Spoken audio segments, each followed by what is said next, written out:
else for that matter. Yeah. Yeah. Okay. Yeah. Let's talk about the other issue, which is the digital identification process, right? Yes. Talk to us about that. And really, the biggest concern for Kenyans at this point is, and I know you've probably had this question several times, yes. How different is it from the Huduma number that, was sold to us?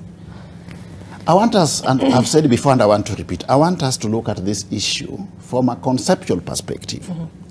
We are digitalizing government services. We are saying that all government services will be available on technological platform moving forward.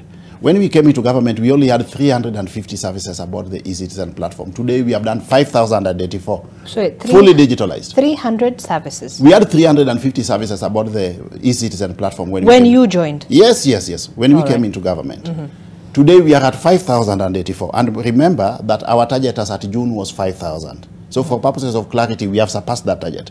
But we have also gone a step further and mapped out a possible 9,500 services that can possibly be digitalized.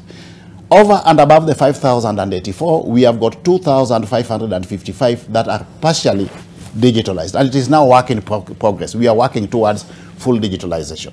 So our proposition is that by the end of the year, we will have all government services about the technological platform.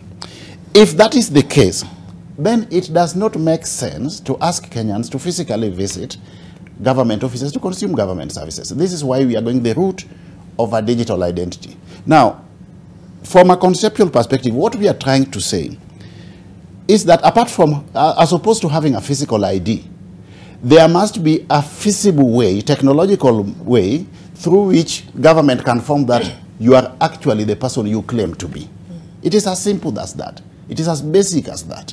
That if we can use technology, leverage on technology to confirm that you are whom you claim to be, then government should not force you to consume government services by visiting government offices. You can consume government services from the comfort of wherever you are, including but not limited to the comfort of your house. But what is the difference between this and Huduma number? Isn't it the same exact thing? No. It's not the issue of, it's not the same thing as Huduma number.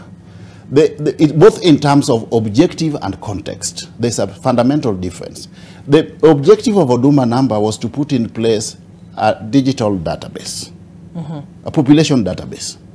Our intention is to come up with a means of verification that you are the person that you claim to be by leveraging on your biodata. So if there is already data that we have in place, we will build on it. And I'm saying this because I don't want Kenyans to think that we're reinventing the Huduma number. That is not the issue here.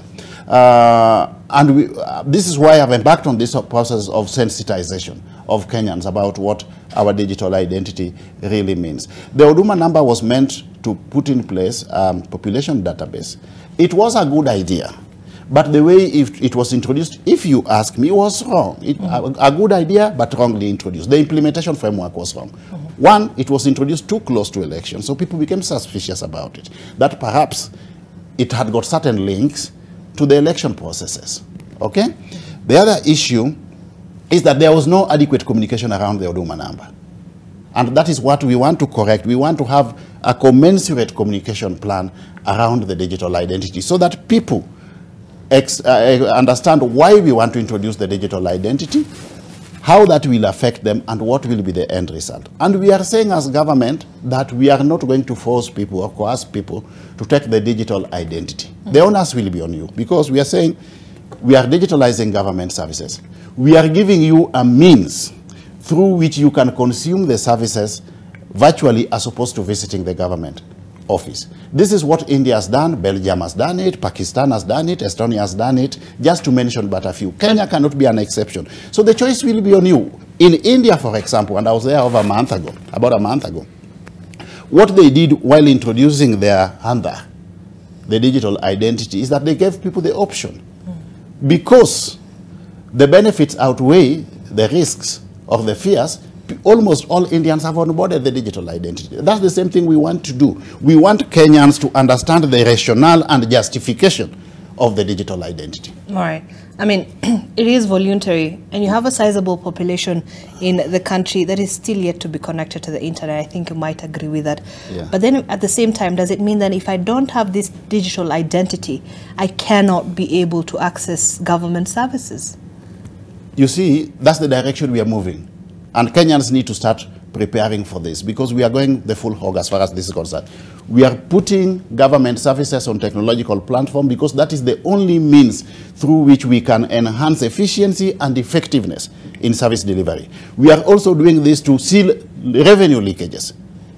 As government, and this has been stated from the highest echelons of government, that we are not going to witness any revenue leakages in this government. And the only way to seal those loopholes is through digitalization.